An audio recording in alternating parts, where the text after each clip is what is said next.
If you like this video, why not subscribe? Hello everyone, welcome back to the Recap Q&A show. That's the show where I talk about things that happened last week, things that are coming, links that accumulated on Facebook, and other stuff.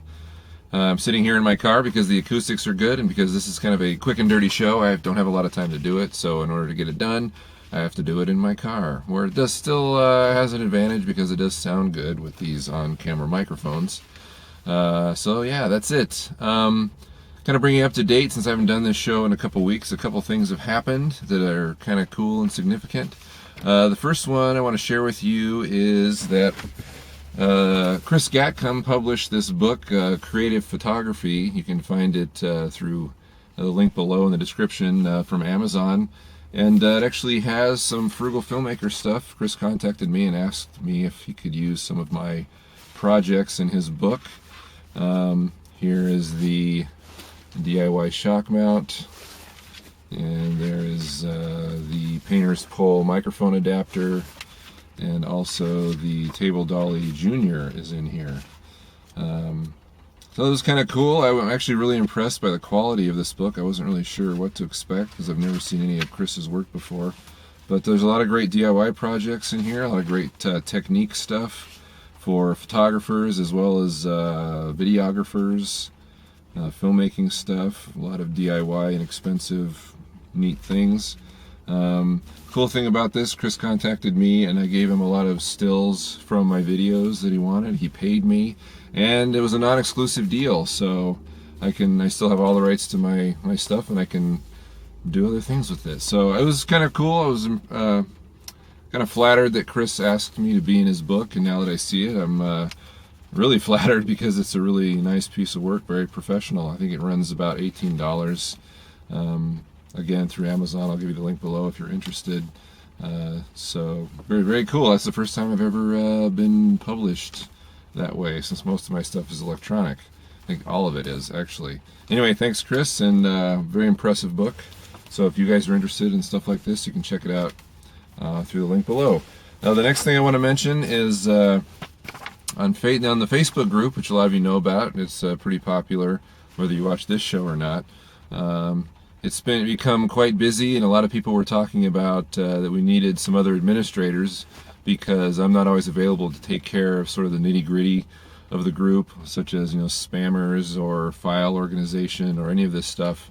And so that came up in a post, and several people the names were thrown around, and I actually emailed through Facebook about 4 people, asked them if they were interested, and 2 of them said they couldn't do it because they were committed to other groups.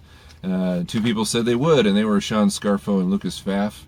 And so I went ahead and gave them admin status, and you probably noticed that if you're on the Facebook group. Anyway, what this really means is that the group is growing to the point where other people now are helping with it from the administration side. So I'm thankful to Sean and Lucas for volunteering to do that, and it's just more evidence that this whole frugal filmmaker thing is growing, and I am needing other people's help to manage it. So that's only good news.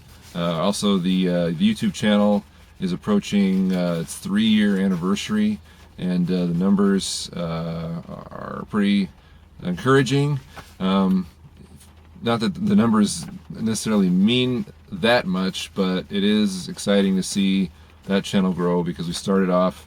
The first year we got 1,000 subscribers. The second year was 11,000, and this year on February 7th, it's probably going to hit 37,000. So that's pretty significant growth. Thanks to you guys for watching the show, spreading the word, giving me feedback, writing me, embedding the videos everywhere, talking about it. So I really appreciate that support.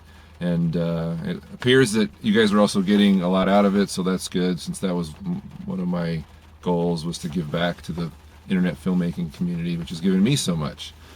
At any rate, having said all that, let's move right on into the questions this week. Again, if you're interested in links accumulated on Facebook, they are below, so you can check those out if you don't want to listen to me answer questions or ramble on or what have you. Those are very useful. The first question I have is from Gary Krafteffer, who says, I'm a musician / recording engineer. My question is, where do you find the musical talent for your short films? I would like to do more film scores in the future, but I think this could be an area overlooked by budget filmmakers. Well, you're definitely right, Gary. I think it is often overlooked, and I usually go. There's a couple of routes that I take when I do scoring. I actually have a guy who lives in California. His name is Seth Newfer. I've worked with him probably like on 4 or 5 short films, and he's the one that composed the Frugal Filmmaker theme based on the A-Team theme song. That's him. However, it's not always practical for me to go to Seth. He lives in California, and we do a lot of emailing of video clips back and forth. I send him something, and he returns it, and with music, and then I give him notes. But that's not always practical on a short deadline if I have to crank out projects quickly. So I will go kind of the royalty-free route. Like if you saw my last short, Meredith, I only had music over the beginning and end credits, and I used something from danosongs.com. You may have heard of him. I've used some of his music in some of my instructional videos as well. I know Noptop likes him, and there's a lot of good stuff there. But anyway, the idea is that if I can't wait for a composer because I have a deadline, I will scour the net for royalty-free music and see what fits. I think the music for Meredith fit really well, so I used it. And then with super short stuff, 2 or 3 minutes, that movie was 5 minutes. It's probably a good chance that I will, just use the music at the beginning and the end. But I would prefer a composer because they can completely tailor their music to your image. Another thing you can do, and a lot of people have talked about this, is find local bands who want exposure and get them to use music from their CDs or albums or whatever in your projects, and you can give them credits. And if they are hungry and aspiring, they will most likely let you do that. So look around. But that's what I do. I go those routes. Okay, Timothy Leeming, 1M, asks, he already has a dual work light, and he's unsure how I connected them to my 3/4 inch PVC end caps on the PVC light stands. He says, did you drill a slightly smaller hole and force the metal screws to thread through them, or did you drill a larger hole and secure them with a nut? Actually, Timothy, I did both of those for 2 different light stands, so those are both viable options. I actually prefer, if you can get the self-threading action through the PVC end cap, that's what I prefer. Then I don't have to worry about a nut. I can just use the threaded end cap. He also says, I watched your film Meredith and the video of how it was done. Where can I find your other films? You've made all these devices to enable your use of them and the technique of your films. I'd like to see how you have applied them. Well, this is actually something that I'm working on. I have an older YouTube channel called Flapped Film, which my older stuff is on. Stuff like The Payoff, Middle of Nowhere. I don't know if you've heard of those. Probably not. But that's where those movies are, and I'll leave a link below to that channel. As far as using all the stuff that I built in my shorts, that's actually something I'm just starting to do. Now that I've accumulated all this gear, I'm embarking on making short films for this channel, specifically using the gear that I built and not using, for example, school stuff that I have access to.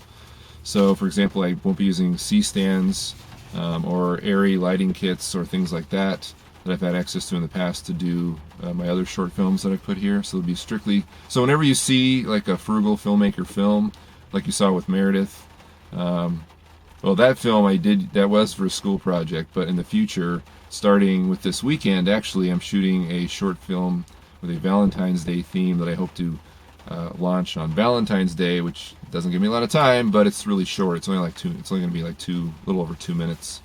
But that movie will be completely, we'll use your Frugal Filmmaker techniques and equipment, probably like the tripod dolly and the lighting, so the PVC light stands, things such as that. So keep an eye out for that film. It's called Conversation Hearts, and it will be out February 14th, ideally, if everything falls into place. And that's something I've wanted to do for a while, just to start making movies using the gear that I've built, which I have used on and off in other projects, but this will be, now it will be exclusive, or it will be gear that is easily attainable, such as China balls, paper lanterns, things like that for lighting. But I want to use like the trolley dolly, the tripod dolly, the Frugal Stabilizer 2, things like that. So keep your eye out for that in a couple of weeks. All right, Liam Kirkoran asks, I am from Ireland. Hello, Ireland, and half-inch PVC fittings are not very common. I was just wondering if you can think of an alternative to the PVC fittings. This is actually the basis of our question this week, which is now down below the picture and not above anymore on YouTube. What is a good alternative to PVC?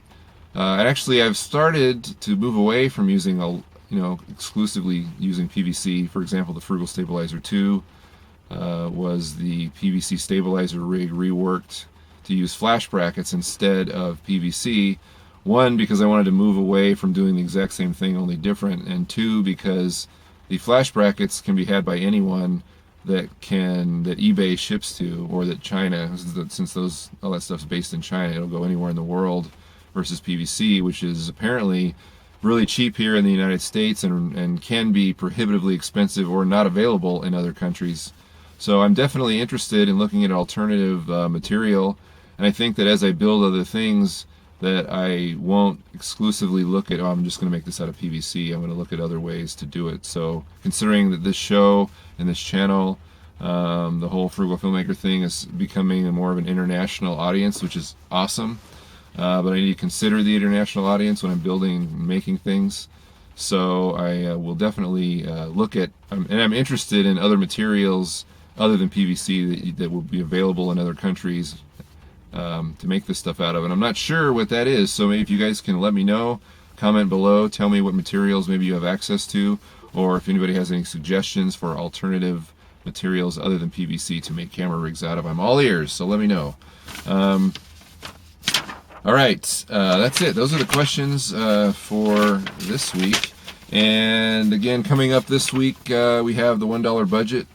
That's the show where I take $1 and try and find filmmaking stuff, and often fail because I spend more than that. But it's usually inexpensive filmmaking items you can use on your production. So look for that on Thursday. And then this weekend I'll be shooting Conversation Hearts, which will then premiere the following Thursday, which is Valentine's Day. Remember, if you have a question for me, you can reach me at thefrugalfilmmaker@gmail.com. There's also the blog, thefrugalfilmmaker.com. There's the Facebook group. There's Twitter. There's YouTube. Those links are below. Well, this is YouTube, but the other links are directly below the picture here. So check them out if you need them. And have a great week. Good luck making your movies.